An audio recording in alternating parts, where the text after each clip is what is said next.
Marketing is how you attract clients and potential clients to the top of your sales funnel.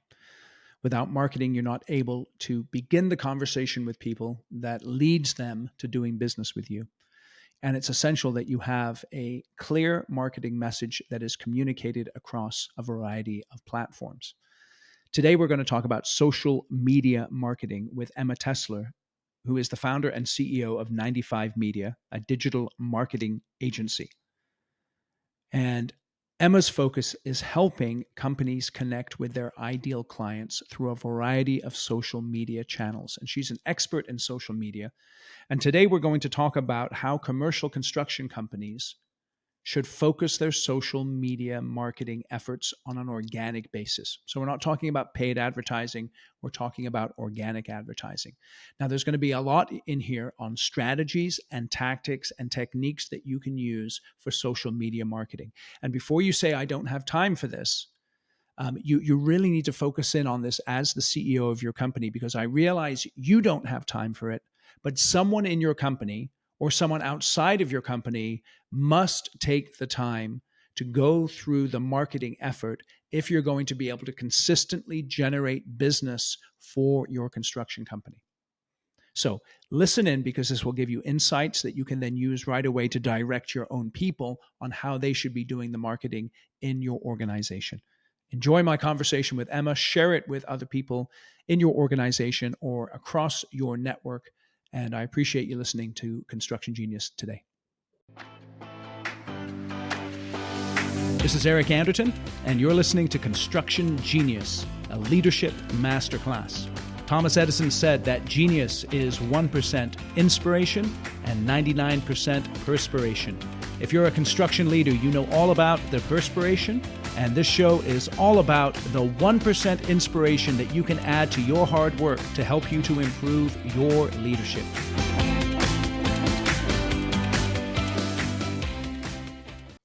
Emma, welcome to Construction Genius. Thank you. I'm so happy to be here today. In a world where commercial contractors are not awarded a project because of a cool cat meme on LinkedIn, what's the point of social media marketing? I love it. It's such a great question, because oftentimes we look at social media as this form of, funny marketing, random content, trends that make no sense. But what I would challenge you to begin thinking about social media as is actually a search engine. And the reality is, when you are submitting an RFP, when you're bidding on a project, you are getting searched by the companies that you're pitching. And while historically we have always gone to Google and we find your website and we go there and we go through your content on your site, the shift that's starting to happen is that social media platforms are becoming the search engine that people are going to. And so Gen Z, millennial, older millennial, Gen X, right? They're beginning to turn to TikTok, Instagram, Facebook, LinkedIn as their form of finding out more about a company, whether that's yours or your competitors. And the number one reason to really focus on your social media marketing and make sure that your content is more than a cat meme, but actually represents who you are, what you do, the projects that you create, the beautiful work that you produce, is so that you are showing up when someone is searching for you. And what they're finding is actually representative of the incredible projects that you produce, and that your social media can actually help you win more projects than if you didn't have a presence at all. Okay, so I really like that framing. It's not one, it's obvious, but it's not one that I've articulated myself, that social media is a search engine. And I think it's really important that people just lay hold of that right there, because again, you get to know a company, you're putting in bids, and they're searching for you on the internet, and they're using their social media to do that. Now, I'll just be perfectly honest. I hear the word TikTok and my skin starts to crawl. I hear the word LinkedIn and I think dull and boring, but effective, because I'm on LinkedIn a lot. I have no interest in doing TikTok, but I admit that that's my problem, not necessarily the platform's problem. So the question I've got to ask then is, if social media is a search engine, where does a commercial construction company that is business to business, where should they be going in terms of different channels to begin to establish or grow a social media presence? That comes down to a lot of factors. And one thing I would say when someone says to me, I hate TikTok, it's such a Yeah, Gen right. Z platform. I don't want to be on video. That doesn't make any sense for my brand. What I would challenge you to think is, yes, maybe it's not the right platform for you and it feels weird for you. But even you just said it, Eric, is I know that's my problem, right? Like, I know that that's just something I don't want to do. But even if you are bidding on projects and the person that you're speaking to across the table may be a bit older, right? And maybe they Yep. aren't really liking they aren't really liking TikTok either. There are other people in the mix who get in their ear about that decision. And so there possibly are younger people on the team who are scrolling through TikTok on a Friday night and they're coming across this type of content. And then they bring it up at work on Monday morning and it becomes a part of the discussion. So when you're considering which platforms to really be active on, there's two big ones, right? So the first is, who is our target audience? Now, in the Yep. case of, listeners today, our target audience are large construction companies that we're looking to win these projects. And yes, it's B2B, but again, you have people in the mix. Like, we are all people at the end of the day. People are working at these companies who are making the decision. So that part of it is an element. There's another element of discoverability and really your goals for growth. Now, traditionally, word of mouth has been a really big way to gain new business, but that's shifting and that's changing. And we've seen that happen a lot, primarily over the past 3 years, 3 to 4 years, since the pandemic, right? And now there is such a big shift to social media bringing in a lot of business for you, and that potential that lays there. And the truth is, if you're not tapping into that potential, your competitor is. And so that's one of the big reasons to really hone in on and dive deep into your marketing. But another element of determining where you should be is really your content bandwidth. As a company, how much time, human resources, projects do you have available to showcase through your social media? So, who do you have on your team that can help you capture it? Who do you have on your team to strategize around the content that should be posted? And how many projects do you have that you can post about? Of course, there's NDAs that come into place, location, travel, things like that. So, really considering, what do you have that maybe you've captured in the past? Sometimes an issue comes up where, okay, in the past, we were only capturing photo content, and now TikTok needs all video. So, how are we going to accommodate and change our methods to meet these new demands? And so, content bandwidth is often a very large determining factor in where you'll show up.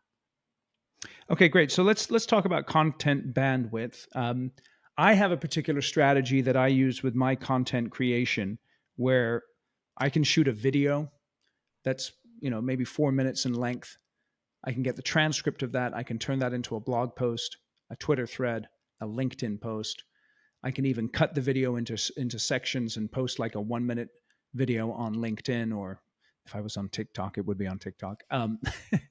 So is that what you're meaning in terms of being able to perhaps widen your content bandwidth? Because as soon as you start talking about that, again, I'm trying to bid work, plan work, build work, and get paid. And now you're talking about TikTok videos, and again, I start to feel maybe a little overwhelmed. So give us some insight there into how we can perhaps simplify and make it as effective as possible.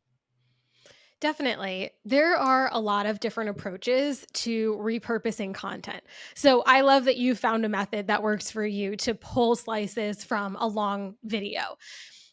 There are other trains of thought that maybe there are potentially better ways to approach it. So what I mean by Hmm. this is, um, one method is having a core idea. So maybe your core idea is, um, just to go off the cuff, like three elements that you want to make sure you're installing in your commercial kitchen, right? Sure. And these are things that you know because you're in the construction industry and you are approaching these elements all the time.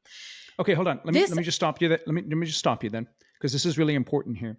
Um, what do you mean by a core idea? Is that for one piece of content? Are you saying a core idea for a company? core idea for a piece of content. Okay. So Okay. from this core idea, what I would then recommend doing is you then create short form pieces of content that can be utilized on different platforms. So you may have one video. So let's say you're creating an Instagram Reels or a TikTok video. So you want it to be around 1 minute long. So you could create a video of you talking to the camera and you are explaining these three elements to have in a commercial kitchen. Now, on the flip side, what you could also do is you could utilize video content from commercial kitchens that your company has already installed. Like you've gone through the construction process, you've built them Sure. out. So now you have these video clips and maybe they're 20 seconds each. So three clips add up to 60 seconds.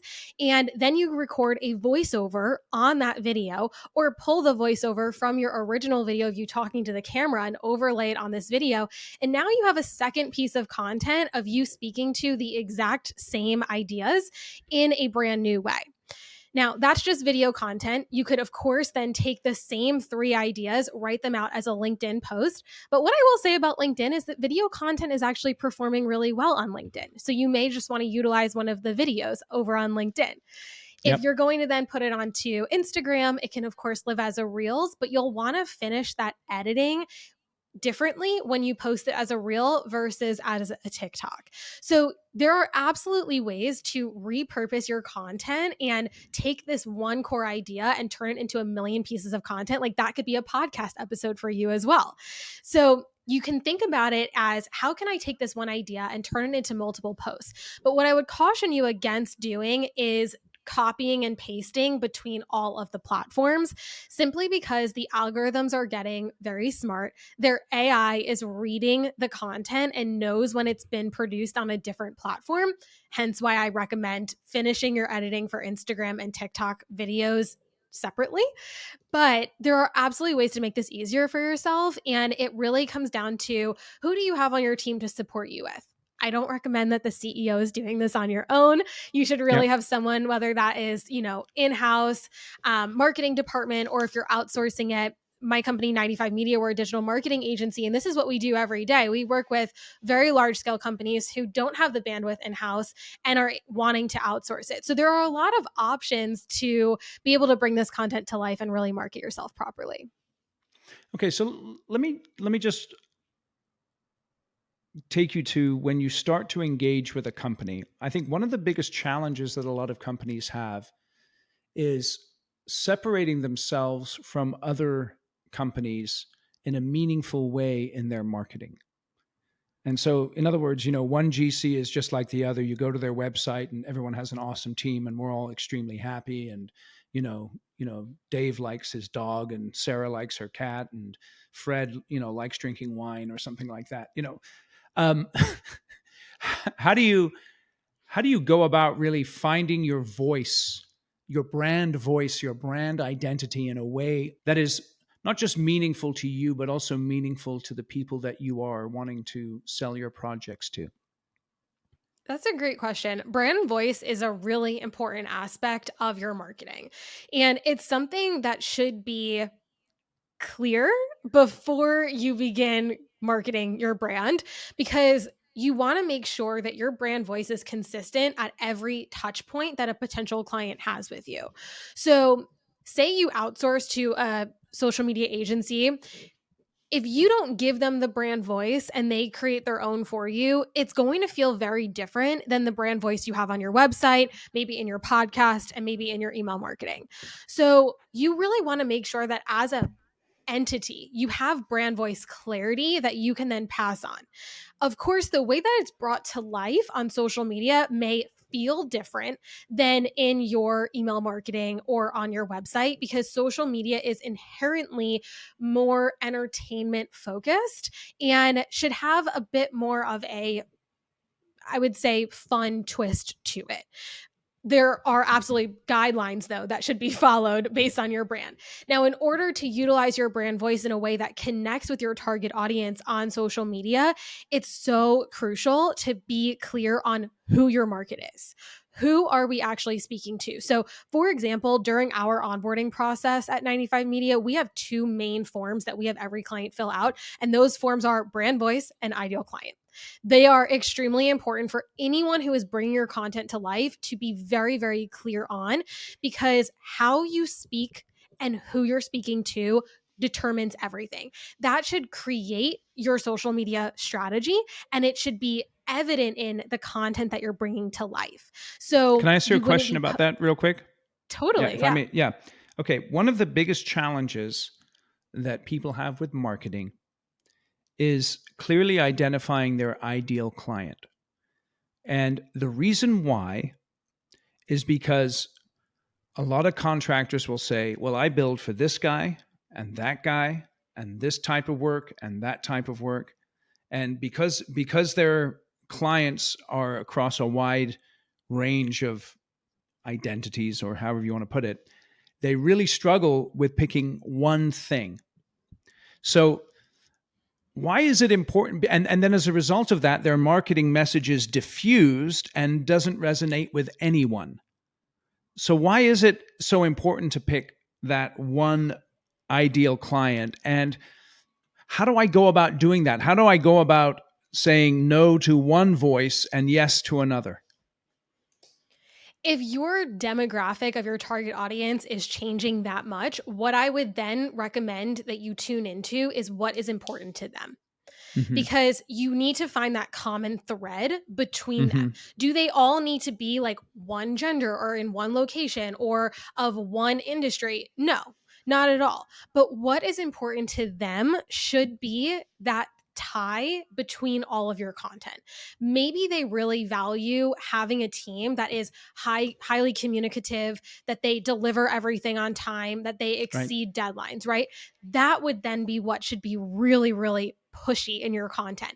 But maybe on the flip side, all they care about is high end construction, high end design, things that are going to last the length of time. And Right. so then that would be the core of your messaging. Yeah, it's really interesting because speak to this for a little bit. If you take a stand in your marketing as a particular individual, I think some people, or as a particular company, some people are afraid that they will repel people from doing business with them that could potentially do business with them. But I find often that the best marketing has that combination. It's magnetic in that it attracts and it repels.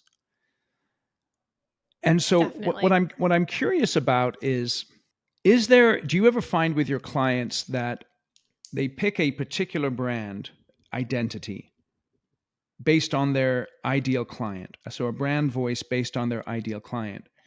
And yet they still attract people that are not exactly their ideal client. It's not necessarily a bad thing, but they still attract work that's not directly related to that avatar or that ideal client. Does that ever happen? Absolutely. Yeah, that happens all the time. And the reason that happens is because of the algorithm, right? So the algorithm is showing your content to these non ideal audience members. But I would agree with what you said. I don't think that that's necessarily a bad thing. So what we're looking for when we post content on social media is engagement. That is the first top of funnel element of like marketing conversion metric that we're really looking for is engagement. And the reason for that is because when someone engages with your content, it helps that piece of content be seen by more people and by them in the future. Like your future content will be seen by this person who is engaged with past content. This in turn increases your brand reach and your brand awareness, which helps your brand get seen by your target audience, right? Because the more people who are seeing it, the higher chance are that more people in that audience are of your ideal client.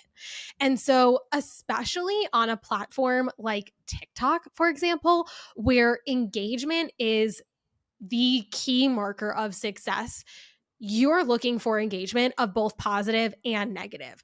I would actually argue to say that negative engagement on a platform like TikTok will help you more than positive engagement. And I know that might sound really crazy, but when you get conversations started in the comment section of social media, your content is going to blow up. And so I wouldn't worry about being seen by the wrong people. I would worry if you're not being seen at all. So, Okay, so let me just ask about that then. So, because as soon as you say that, I'm the CEO, I'm like, hold on a second, I don't need anyone saying anything negative about my company.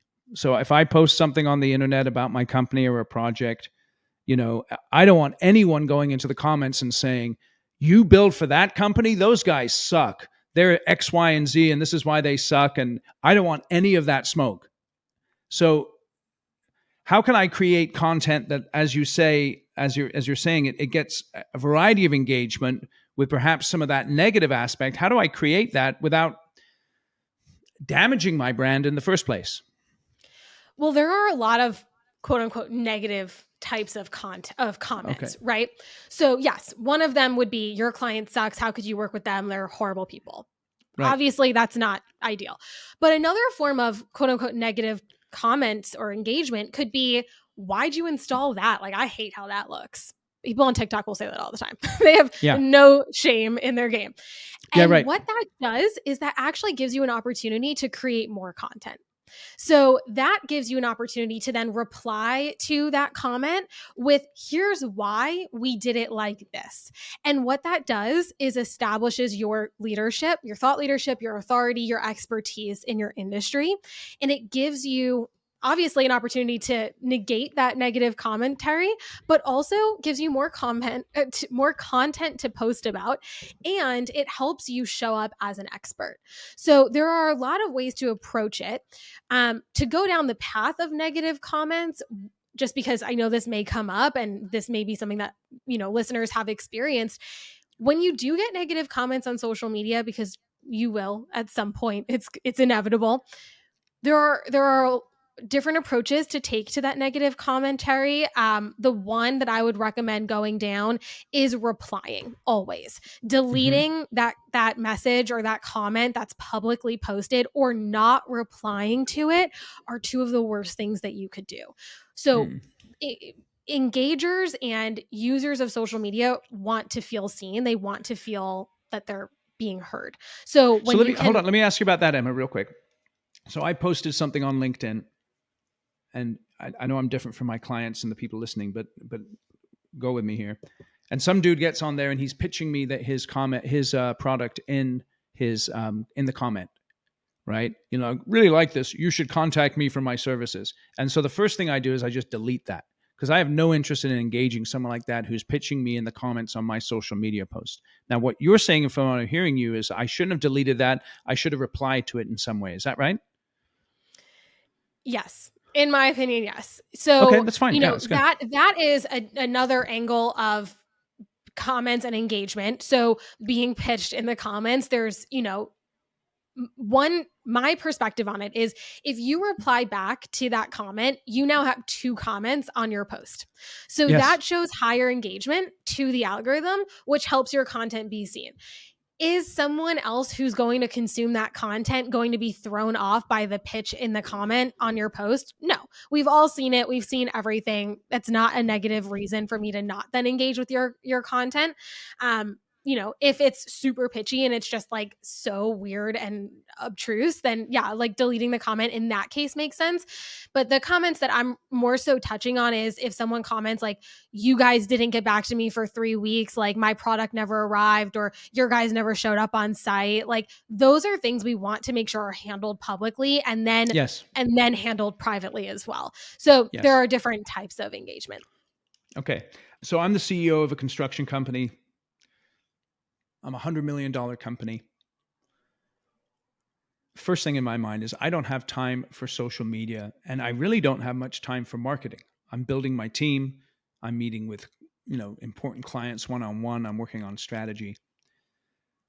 How important is it for me as the CEO of the company to consider being the face of the marketing efforts that I have on social media? Well, I'd agree with you. You don't have time for marketing. That is the reality, right? And you shouldn't have time for marketing if everything is going well. And that is why it's so important to have someone who specializes in marketing on your team, whether that is in-house or out of house. What that person should do for you is let you know exactly where you need to be involved. I believe that you, as the face of the company, should be the face of marketing as well. Now, that does not mean that you need to be the only face of marketing.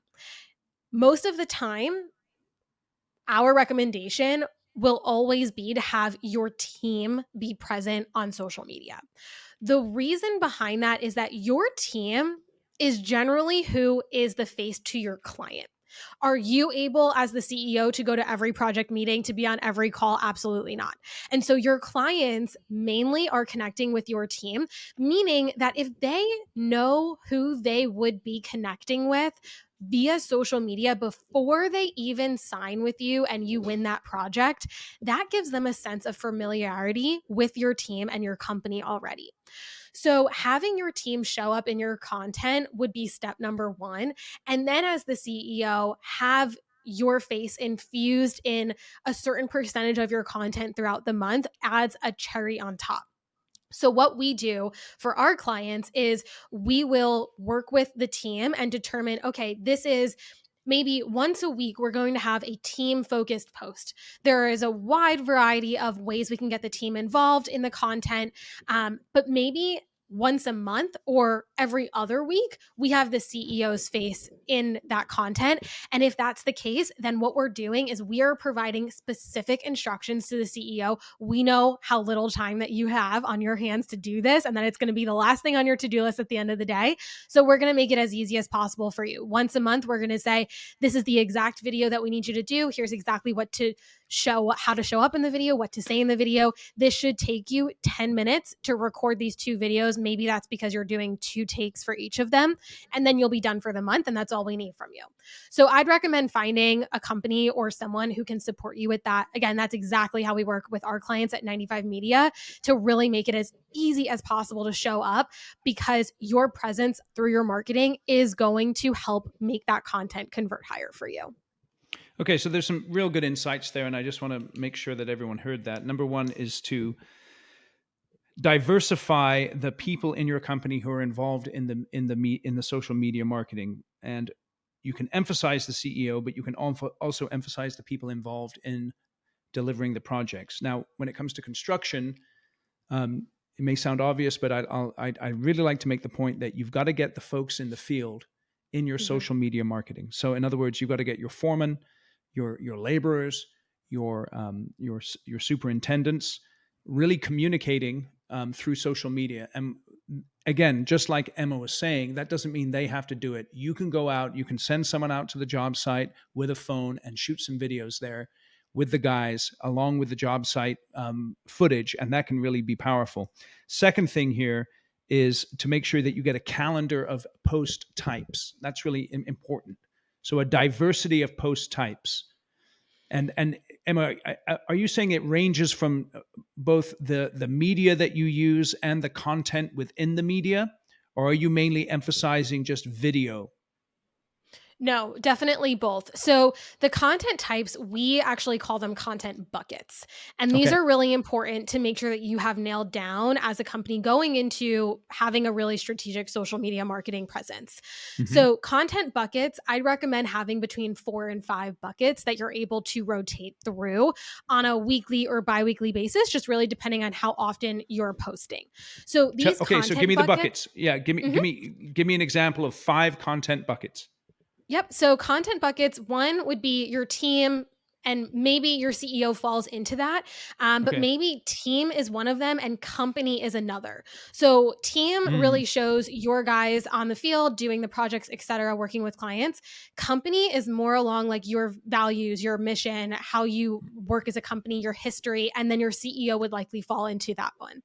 yep. Third could be before and afters, transformations, right? There you So, go. here was this really ugly office, and here's how we made it really beautiful. And here was the background on the project. Beautiful.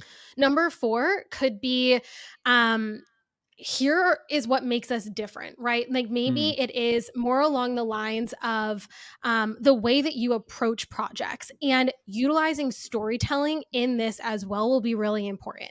So maybe it's more like this client came to us and they had redesigned their space like 10 years ago. It was really not doing well, or maybe they had a flood or something like that, and they were moving into a new building.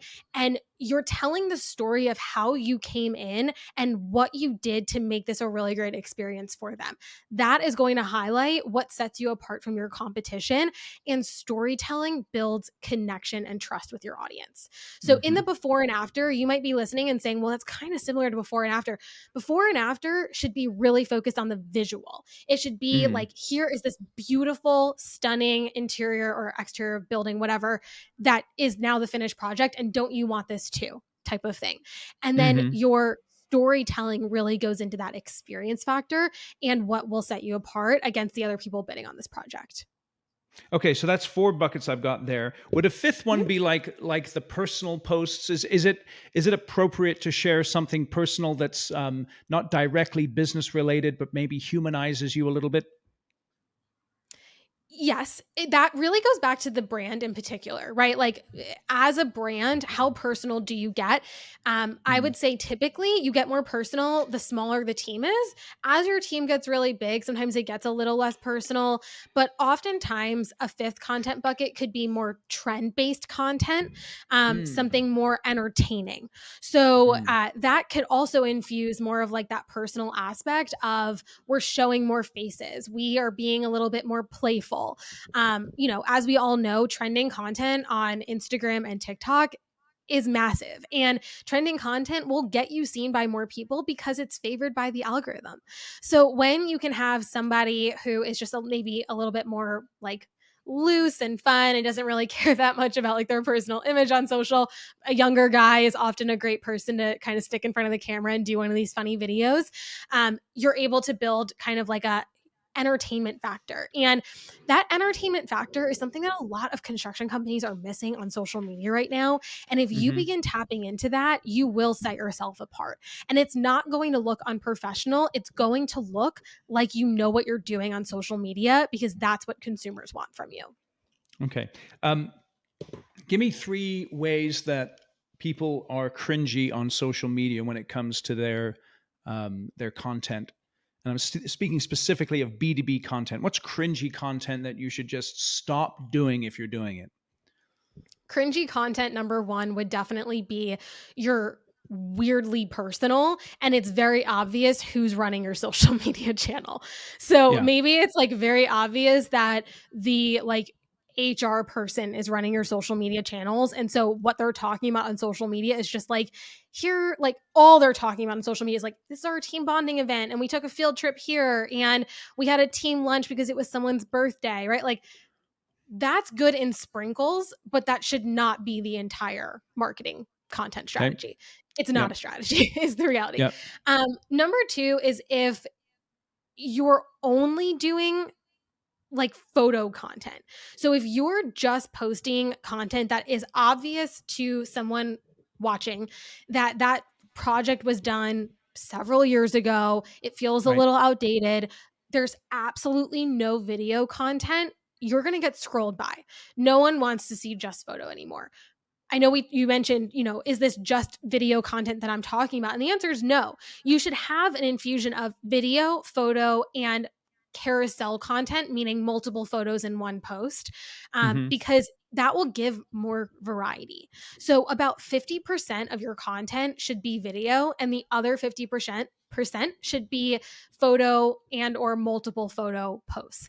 And Hold on a that's going to second. Hold help on. your content feel fresh. Okay. So let me ask you this. So like, old school SEO is put out there a blog post or um, a post on a text post that is keyword rich, and that's how you're going to get found through the search engines. And you've been talking a lot about the algorithm.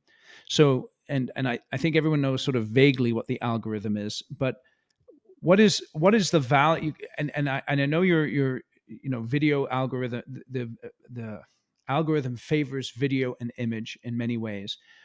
what is the value at the moment as we record this in 2024 of text that is properly constructed using keywords?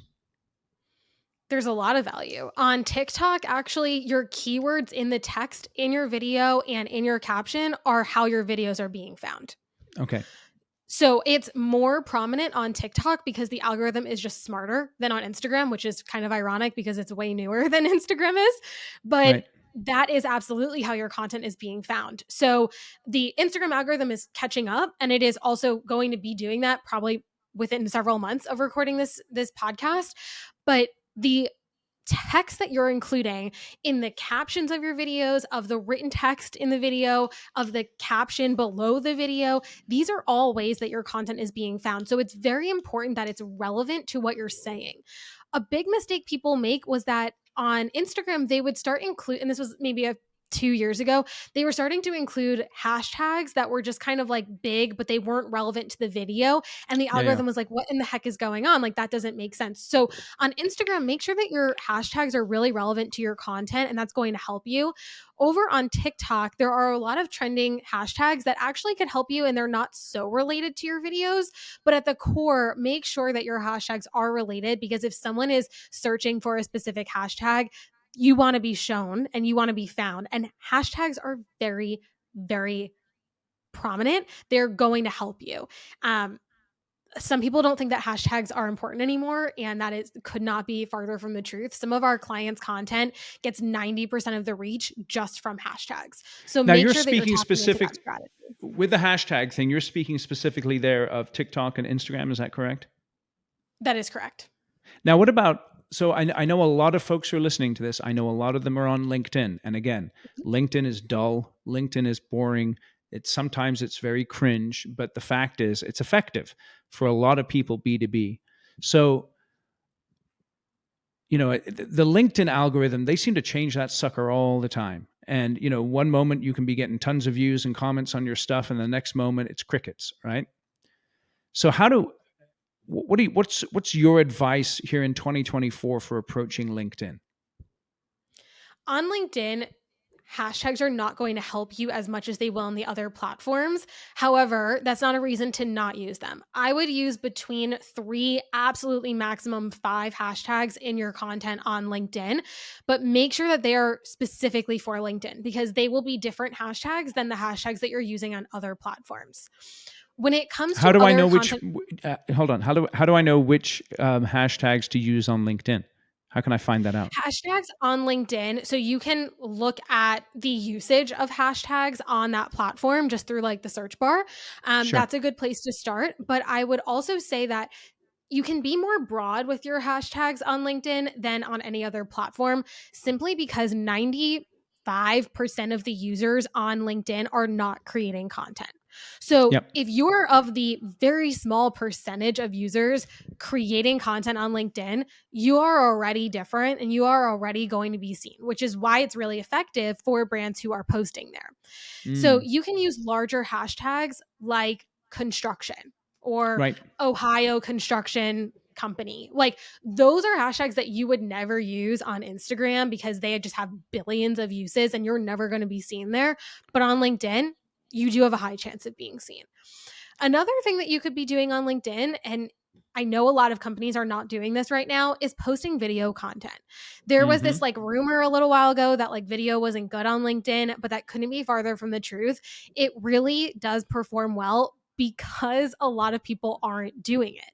When you can stand out and do something different, you are going to be favored by the algorithm and people are going to consume that content. So I Yep. would recommend posting some of that short form content that you're maybe creating for other platforms over on a LinkedIn and see how it performs for you, because I would say it's probably going to do pretty well. Okay. Hey, this is Eric. Hope you're enjoying my conversation with Emma. And I want to let you know that my book, Construction Genius, is totally awesome and you should buy it because it's effective, hands on, practical, simple, no BS leadership, strategy, sales, and marketing advice for construction companies. If you're enjoying this particular episode on marketing, there are specific chapters in the book designed to help you with your marketing. And it's extremely important that you check that out. You want to turn your company into a predictable leads machine, market to the right clients with the right projects in the right locations, maximize educational marketing, and make sure that marketing is working in your business on a regular basis. So you can find a lot of advice in Construction Genius specific for construction companies to marketing, in addition to the leadership and the sales. Now, what you do is this: you go out to Amazon, you search for the book Construction Genius, you read all the killer 5-star reviews, and then you purchase 10 or more copies for you and your leadership team. When you do that, you then shoot me an email. And in the email, you say, Eric, I purchased 10 copies of Construction Genius. And I'll shoot you an email back and I'll say, terrific. Let's schedule a 1 hour question and answers and leadership development class with your team that we'll do over Zoom. Now, I would normally charge $3,500 for an hour of my time, but you have spent only about $190, maybe just a little bit more, because the paperbacks are $19.99. So if you buy 10 of those, it's less than $200. So for less than $200, you can get an hour of my time working with your team, answering any questions from the book, and giving you some bonus training. That is a killer value that you will find tremendously impactful for your company. So again, go out to Amazon right now and purchase yourself copies of the book Construction Genius. I promise you, you'll find it tremendously helpful. And now back to my interview with Emma. I want to do a quick pivot here because there's 2 sales that construction companies have to make, and both of them are really challenging, and perhaps one is more challenging than the other. The first sale I'm referring to is actually selling your work to potential clients or existing clients. The second sale is not often thought of as a sale, and that is recruiting people into your organization. So basically, you're selling them on coming to work with you, and everyone is aware of the labor crunch in construction and the shortage of skilled workers. What is the role of my social media marketing in terms of making that sale? In terms of making the sale to potential employees or contractors, your social media couldn't be more important, because that is 100% without a doubt where those people are going to go to determine if they want to work for you. Yes, they're going to go to your website. They're going to look at the other people on your team. They're going to read your about page, and then they're immediately going to go to your social media, whether that is solely LinkedIn. On LinkedIn, they're going to be able to see everyone who says they work for you, and then they can go stalk those profiles as well, which is probably what they're also going to do. Maybe they're going to connect with someone else on your team and just be like, hey, what's your experience been like, right? They're going to consume that content. They're going to see the types of projects that you work on. They're going to read more about your values. They're going to see, who is in your content. Is it all people of an older generation? Do we have diversity in ethnicities? Do we have diversity in gender? And they're going to see if they identify with the people on the other side of the screen. And that is going to be a huge factor in if they determine if they want to work with you or not, because that's going to be one of the few touch points that they have with your company prior to the interview, or maybe after the interview with one person that they've had. Okay, and so would you give the same advice in terms of the buckets of content when it comes to recruiting as you would to selling your services? Yeah, because that profile that you're going to use is going to be for both purposes. So, Okay. yes, it's mainly going to speak B2B, and it's mainly going to be targeting who you're trying to sell to. But at the same time, the way that you represent your company to potential buyers should be aligned with how you represent your company to potential employees. So, it should be attracting the right people on both ends. So let's say I'm looking at my social media marketing and I know that it sucks and I need to upgrade. And all this time we've been talking here, Emma, we've been talking about organic marketing, not paid marketing. Is that correct?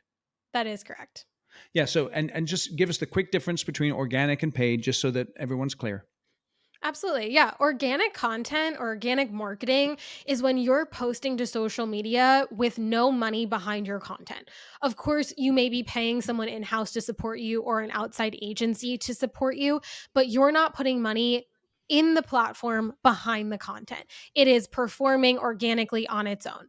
On the flip side, paid media is when you are either creating an inherent ad in something like Meta for Instagram and Facebook, and you are creating parameters on the back end. You're putting money behind the content to be seen for X number of days, or you are boosting a piece of organic content, meaning you're putting money behind a post that you previously posted organically in order to add momentum behind the content and be seen by a more specific audience who is genuinely like maybe a little bit more of your target audience.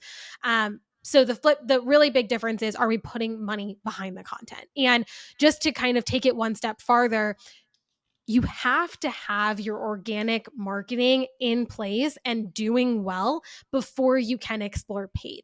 So if you are someone who's maybe thinking, oh, like I've heard about paid ads, I think this may be something we want to do, make sure you are starting with organic and having that really down pat before you look at paid. Because if you start with paid before you pay attention to your organic, you're going to be dumping money really fast and not see the results that you're looking for. Why is that? That's because when someone finds your paid ad, they're likely, and you do want them going back to your profile, whether that's on LinkedIn or that's on Instagram. And if they're going back to really crappy content on that profile and that's not aligned with the way that your ad is presenting your company, it's going to feel really wonky and that conversion is not going to happen. So you really want your organic content to be representative of your brand, bringing your content buckets to life and showing what you can do, and then making those ads aligned with the same values. Excellent. That was very clear. Thank you. Okay, so my social media marketing sucks. I want to upgrade my game in the next year. Give me 3 things I need to focus on right now. Number one thing to focus on would be to make sure that you have clarity on your brand voice and your ideal client.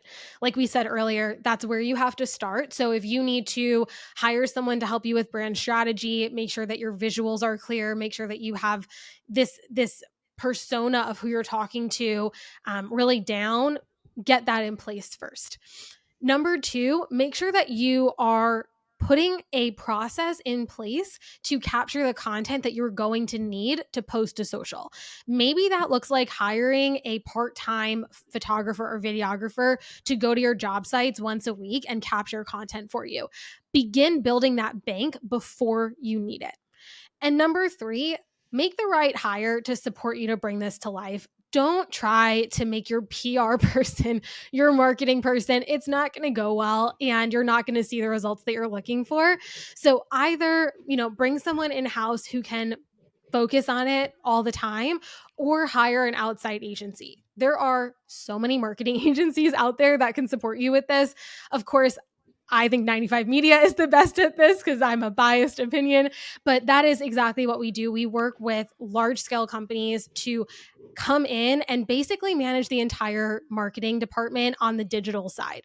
So we help with all of the social media platforms. We can support with podcasting. We can support with email and really make sure that you have this cohesive messaging happening across all of your platforms that bring to life your brand in the best light possible on your social platforms. But having your brand voice, making sure you're getting the content, those are really step zero. And then hiring someone to come in and just bring it to stage is going to be that last successful step. Okay, so let me ask you one last question then. So one of the main things I do with my clients is executive coaching. And when someone contacts me and wants to do executive coaching with me, the first thing I will tell them, particularly if it's like the CEO and they're saying, hey, listen, I've got this executive that I want you to coach. The first thing I'll tell this person is, I may not be a fit for you guys. And there's some steps that we need to take before I'll even decide to engage with you guys, because I don't want to waste your time and money nor my time. So having said that, if I'm looking for an outsourced marketing agency, what are some of the things that I need to be looking for in order to make sure that not only are they capable of doing social media marketing, but we're a fit together as a company? Definitely. Number one, you should be looking for is to make sure that they are proficient and experts on the platforms that you want to be on. So maybe it's you're coming into this relationship and saying, I know we want to be on LinkedIn. We've been on LinkedIn forever. It's not great. We want you to help us take it to the next level. And I also want your recommendations on other platforms we should be exploring. Tell me what you would recommend. They should be able to make a custom recommendation to you about which platforms you should be on and how frequently you should be posting on those platforms. that will showcase their expertise. If they're coming to you and saying, well, what we do for all of our clients is we get them on LinkedIn, Instagram, Facebook. Those are the top 3. That's all you need to be on. You should be posting 5 times a week. That's it. Bang, bang, done. That's a red flag to me because that doesn't feel very custom. I want to know the why. Why do I need to be on Instagram and Facebook? Why 5 posts a week? Can you break that down for me? They should be able to answer these questions really easily if they know what they're doing. Number 2, can they help you with content creation and content strategy? So what I've seen with other agencies is that A, they're not able to actually film the content for you, and B, when they ask you to film content, which any agency will, that's not a red flag. They're going to ask you to film some content that you may not already have. What kind of guidelines can they provide to you to make that easy for you? They should make that process as easy as possible. Like I said earlier, if we're asking the CEO to film something, I'm going to tell you it's going to take this amount of time, show up wearing this outfit, say these things in the video, look at the camera, don't look at the camera. It's going to be really specific. We also can fly out to clients and film content with them in person. And oftentimes when we film in person, we're able to get like 2 to 3 months of content in like 3 hours. And that is a huge added bonus to finding an agency who can support you on that front as well. So if you know maybe you don't have a videographer in-house, you're going to need someone to fly out every quarter and film some content together. Also be clear, do you want that to be on a professional camera and maybe a video camera, or are you okay with it doing that on iPhones? For us, we have seen iPhone photography and videography actually outperform professional content. And so when we do content shoots with our clients, we do it all on our phones. And you want to be clear on, does that align with your brand? If it doesn't, okay, cool. Then make sure that you have someone in-house to do that for you, and maybe fly out your marketing team to support with the creative direction of the shoot, the content that they definitely want you to get, etc. And lastly, I would really speak about your goals. This is something that sometimes isn't shared with your marketing team and creates misalignment. If your goal is to grow a certain percentage that year or hit a specific number, make sure that you're telling that to your marketing team and get their feedback on that number. You might want to have 3 million followers by the end of the year. And if you say to that to your marketing team, if you're like at 10,000 followers right now and you're like, yeah, I want to be 3 million followers by the end of the year, all organic, let's do it. And your marketing team is like, sure, absolutely, no problem. I'd question that because that type of growth is a lot, and you want to make sure that that's a collaborative effort. Instead of saying just like yesing you to death, I would want to make sure that that's a conversation and they're giving you constructive feedback that sets realistic expectations. Because the worst thing that can happen is that you have one expectation, your team thinks it's a different expectation, and then after 6 months, you're just like, what in the world is going on? So make sure that you're providing clarity on your goals and that your team is aligned with them. Excellent. That was very clear. So Emma, just tell us how we can get in touch with you and where we can find you on your socials and all that kind of good stuff. Absolutely. So I'm the founder of 95 Media, if that wasn't clear already. We're a digital marketing agency specializing in organic media. And we have our website, 95media.co, has all of our information. I'm also active on every single platform under the sun. So you can find us anywhere under 95 Media. Just spell it all out. Instagram is definitely where we're the most active. So if you have any quick questions, you want to send us a DM, you can also email us through Instagram as well. But my email is hello@95media.co. I'd love to chat about how we can support with your social media marketing, specifically on the organic side, to really scale and help you see those results. Because what we see more often than not is that brands are posting and not seeing the actual ROI that they want to see. And that's always our focus for the brands that we work with. So I'd love to connect if this was helpful and you're interested in chatting further. Beautiful. Emma, this was helpful. A lot of insight here, a lot of takeaways. And I appreciate you joining us today on Construction Genius. Perfect. Thank you so much for having me. Thank you for listening today to Construction Genius. That was a great interview with Emma. Lots of key takeaways there. Feel free to check out the transcript on my website, constructiongenius.com. Go to the podcast page and you'll find a full transcript that you can look at. You can download it to ChatGPT if you like. And then in ChatGPT, ask, give me the top 5 insights from the transcript. And that will spit out for you an answer where perhaps you can look at that and use and apply it in your company in terms of improving your marketing. Speaking of improving your company, think about executive coaching. That's what I do with a lot of my clients. So I'll have the CEO of a company call me and say, hey, listen, I've got this guy in my company. He's been with me for many years, but he's hit a ceiling. And the ceiling typically is not technically based, but it's based on his behavior, because he's been promoted to a place where he's leading a team of people and he knows how to build projects, but he doesn't know how to build teams of people. And an executive coach can be a tremendous resource for that type of person if they're coachable, because they can provide a sounding board for your executive, helping them to figure out some of the issues that they have both behaviorally and relationally, and hold them accountable for specific actions that they're going to take to improve their leadership. So if you have someone in mind who has hit a ceiling and you'd like to see them go beyond that ceiling and really achieve their full potential, an executive coach may be a fit for you.